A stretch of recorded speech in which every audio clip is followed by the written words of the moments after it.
Este vídeo é uma análise lógica. Qualquer opinião referente ao conteúdo do material analisado é irrelevante para seu propósito, com exceção dos pressupostos basilares de qualquer análise.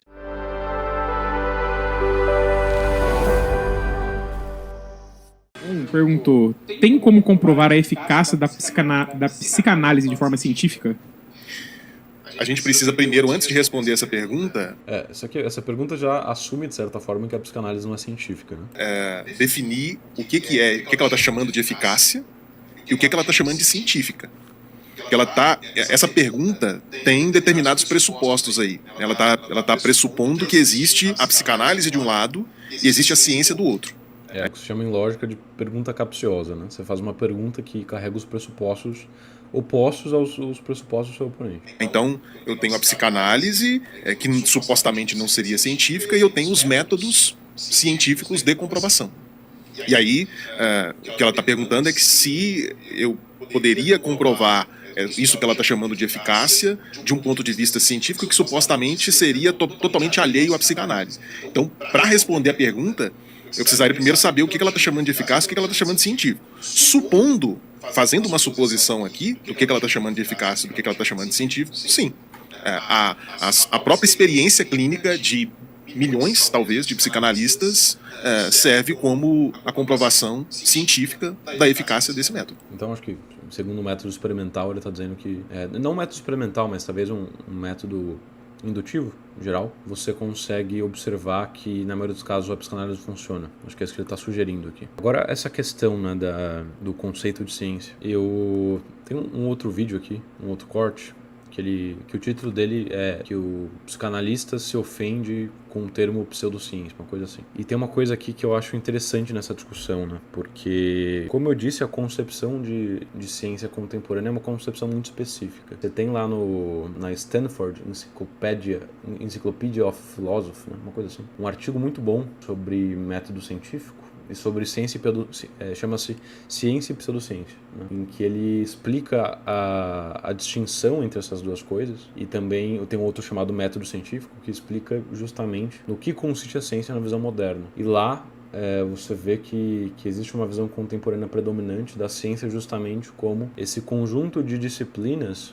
em que se empregam métodos mais rigorosos e quantitativos, né, e mais experimentais também, para testar. Só que essa concepção de ciência, embora você possa encarar ela friamente e dizer, talvez, que nessa concepção a psicanálise não seja uma ciência, eu também entendo quando você inculca com essa concepção, porque ciência vem do latim scire, que significa saber. Então, quando você assume que ciência necessariamente tem que passar por um método quantitativo, experimental, etc., você está, de alguma forma, dizendo que as outras formas de conhecimento não envolvem um conhecimento propriamente, não envolvem uma sabedoria propriamente, né? Pelo menos etimologicamente falando. E, de fato, o termo pseudociência é um termo que conota algo ruim. Então, nesse sentido, eu concordo aqui com o psicanalista que a própria concepção contemporânea de ciência é uma concepção bem limitada, né? Bem inapropriada mesmo. Eu acho que não se deve fazer nenhuma questão de ser uma ciência se a gente levar em consideração a terminologia moderna. Só que também acho que a terminologia moderna não é uma boa terminologia. Acho que esse é o problema fundamental. Aqui também o Gui Prado pergunta para o Lucas por que os conceitos de Freud não são questionados e a escala... O método fenomenológico do Cortez, ele é um método de introspecção, né, e não de extrospecção, como o método experimental, por exemplo. Então, sim, eu conheço, e sim, ele vai ser naturalmente conflitante com a visão contemporânea de ciência. Testada, sim. Os conceitos de Freud são questionados, sim. Como não? O senhor Jacques Lacan, por exemplo, que é um dos principais autores da psicanálise, talvez o autor que tenha mais transformado a psicanálise nas últimas décadas, num determinado momento de um dos seminários dele, só para citar um exemplo, um pequeno exemplo. Num dos seminários dele, ele diz para os seus alunos assim: olha, eu estou propondo a vocês que nós passemos a encarar o complexo de Édipo descrito pelo Freud como um sonho de Freud. Ou seja, não como a descrição precisa de um fenômeno universal que estaria presente em todas as crianças de 4 ou 5 anos de idade, mas como um produto teórico oriundo de um possível desejo inconsciente do Freud. Isso é uma revisão dos conceitos freudianos. Ferenczi, por exemplo, Sándor Ferenczi, psicanalista húngaro, ele propôs uma série de inovações clínicas dentro da psicanálise que vão de encontro, né, que se opõem ao modo como Freud compreendia a psicanálise. Eu falei. Interessante saber, né, que a psicanálise não se relaciona, então, necessariamente com essas ideias mais sexuais, né, de libido e tudo mais. E aqui com o Jean sobre a rejeição que o Winnicott faz das noções metapsicológicas de Freud, sobretudo do conceito de pulsão de morte. Vários psicanalistas entendem que esse conceito freudiano é um conceito inadequado.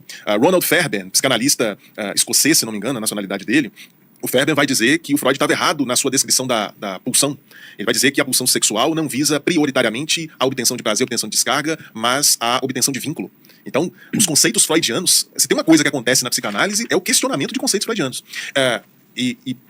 Até voltando num ponto que o Jean mencionou agora há pouco, essa coisa de estar referenciando muito a Freud, Jean, é muito da nossa tradição brasileira, talvez francesa, né, europeia, mas quando você pega os psicanalistas norte-americanos, eles têm uma independência de Freud muito maior. Você pega, por exemplo, livros sobre a prática da psicoterapia, que lá eles se habituaram a chamar de psicodinâmicas, né, que no final das contas é psicanálise. Né, num primeiro momento tinha uma diferença, mas com o passar do tempo, à medida que a psicanálise foi se transformando, a psicodinâmica passou a caracterizar a própria psicanálise.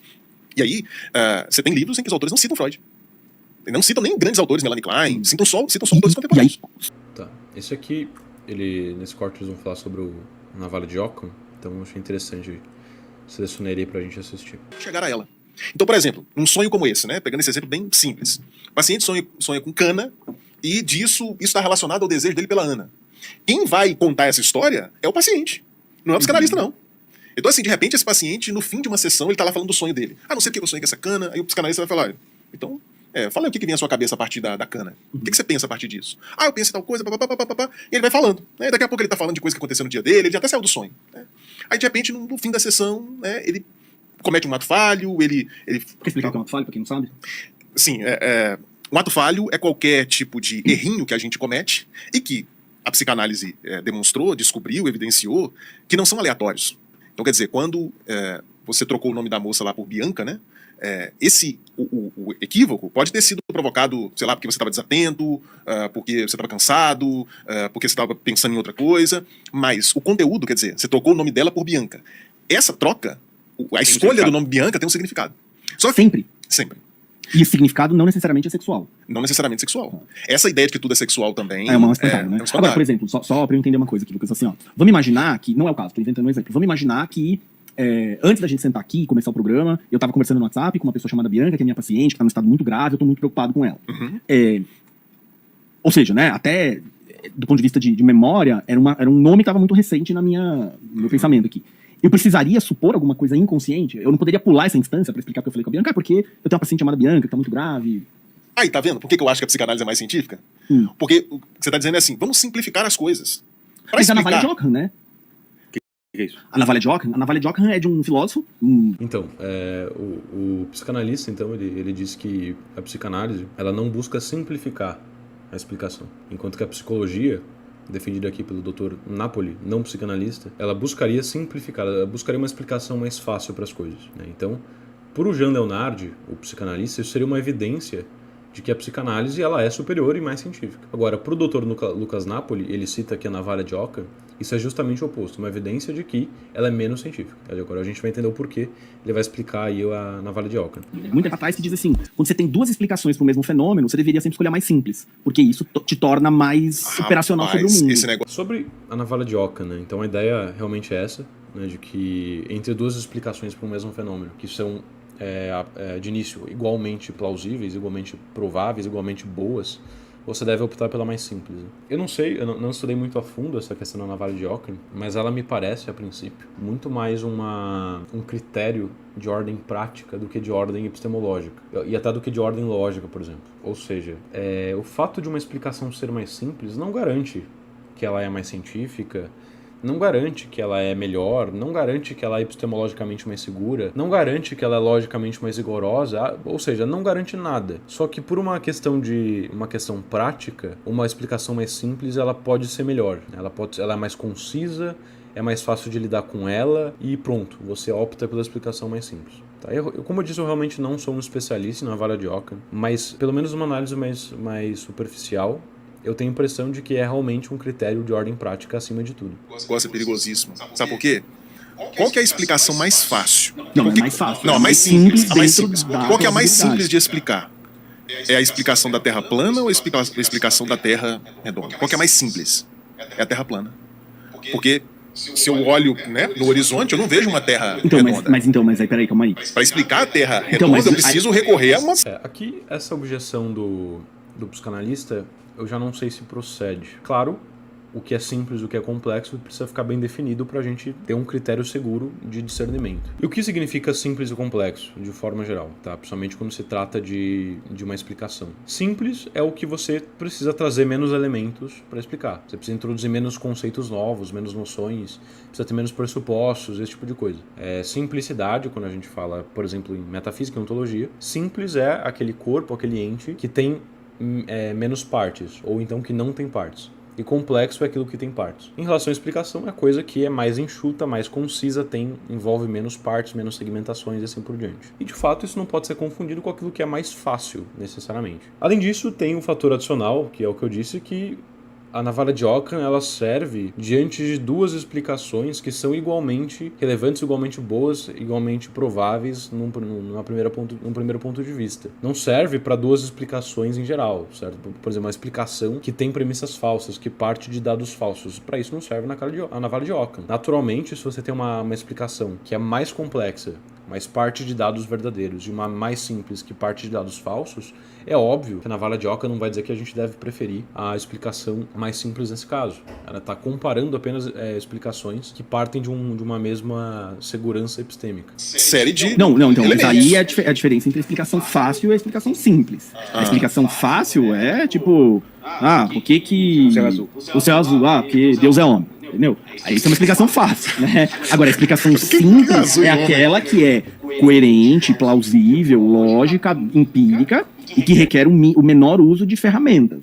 É mais ou menos assim, qual é a maneira mais simples de botar um prego na parede? É usando um martelo ou é pegando o lene e martelando o prego com o lene? Não, o jeito mais simples é usando um martelo. Não é que vale qualquer explicação besta. Essa analogia eu não acho uma boa analogia, porque você encontrar um melhor método para fazer uma coisa e encontrar uma melhor explicação, são coisas bem diferentes. Então é uma analogia que eu acho que traz mais confusão do que esclarece alguma coisa. Entendeu? Pois é, mas eu acho isso muito perigoso. Eu acho que tem uma coisa que aconteceu aqui até no podcast do Vilela que ilustra... Eu também concordo, né, com o psicanalista. Eu acho que é um instrumento que talvez ele possa ser ajudado, ele possa ajudar, né, melhor dizendo, a ciência às vezes, decisões científicas, como eu disse, fundamentalmente por razões práticas. Só que eu também acho que ele é um critério um pouco perigoso, escorregadio, principalmente quando ele é mal usado, porque de fato o fato de algo ser mais simples não traz garantia nenhuma de que é melhor. De fato, não parece existir nenhum impeditivo ontológico para que uma explicação mais complexa seja menos provável, menos certa, né? Por que não uma explicação mais complexa não pode ser a verdadeira? Então, realmente, eu noto que existe sim um aspecto escorregadio na navalha de Ockham. Ela é um critério um pouco perigoso para ser usado. Isso. Naquela discussão sobre... Não sei se você assistiu. Sobre design inteligente, né, e teoria da seleção natural. Assim, eu via uma dificuldade muito grande por parte daqueles que defendiam a teoria da seleção natural, porque ela era mais complexa de ser explicada do que a teoria do design inteligente. A teoria do design inteligente é muito mais simples. Por que que... Mas, de novo, é a simplicidade com base em dados, em plausibilidade, em conhecimento prévio. Entendeu? Pois é, mas a simplicidade e a facilidade, diferenciar uma da outra pode ser bem complicado. Certo, talvez seja difícil fazer essa distinção. Aí eu realmente não sei. Disso, eu não acho que a gente deveria adotar esse critério em se tratando da subjetividade, porque eu acho que a subjetividade humana ela é muito complexa. Então, ela é muito... E aqui ele traz um ponto que é relevante também, né? De fato, se o objeto exige uma explicação complexa, né, parece que a navalha de Ockham se inverte, né? Então a explicação mais simples vai ser menos provável porque você está tentando simplificar o que é complexo, certo? Então vejam como realmente é uma questão que não é tão fácil quanto pode parecer. Complexo, isso acho que a gente tem em comum. A minha questão, Lucas, é quando você diz assim... a psicanálise é mais científica por conta dessa complexidade.